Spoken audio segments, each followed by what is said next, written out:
السلام علیکم۔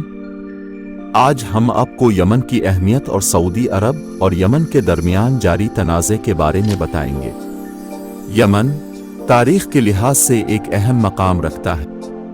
نبی اکرم صلی اللہ علیہ وسلم نے یمن کے لوگوں کی نرمی اور ایمان کی تعریف کی ہے۔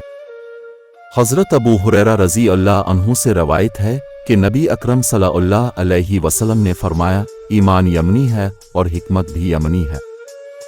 صحیح بخاری 4388۔ نبی اکرم صلی اللہ علیہ وسلم نے یمن کی اہمیت کو قیامت کے قریب ہونے والے واقعات کے ساتھ بھی جوڑا ہے۔ ایک اور حدیث میں ہے کہ کیڈن ایبن سے 12,000 لشکر نکلے گا جو اللہ اور اس کے رسول کو مدد دے گا۔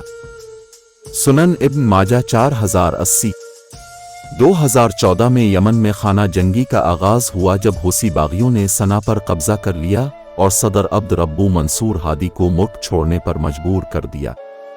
مارچ 2015 میں سعودی عرب نے ایک اتحاد کی قیادت کرتے ہوئے یمن میں فوجی مداخلت کی تاکہ قانونی حکومت کو بحال کیا جا سکے اور ایرانی اثر و رسوخ کو روکا جا سکے۔ یہ جنگ ایک شدید انسانی بحران کا سبب بنی ہے جس میں ہزاروں شہری ہلاک اور لاکھوں بے گھر ہو چکے ہیں۔ یمن کو قحط، بیماری اور بنیادی ڈھانچے کی تباہی کا سامنا ہے۔ اس جنگ پر بین الاقوامی سطح پر مذمت کی گئی ہے، خاص طور پر شہریوں کی ہلاکتوں اور سعودی قیادت والے اتحاد کی جانب سے عائد کردہ ناکہ بندی کی وجہ سے۔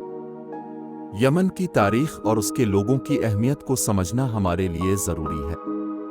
دعا ہے کہ اللہ تعالیٰ اس خطے میں امن اور استحکام لائے۔ مزید معلومات کے لیے ہمارے چینل کو سبسکرائب کریں اور بیل آئیکن دبائیں۔ شکریہ۔ اسلام اسپیکس R161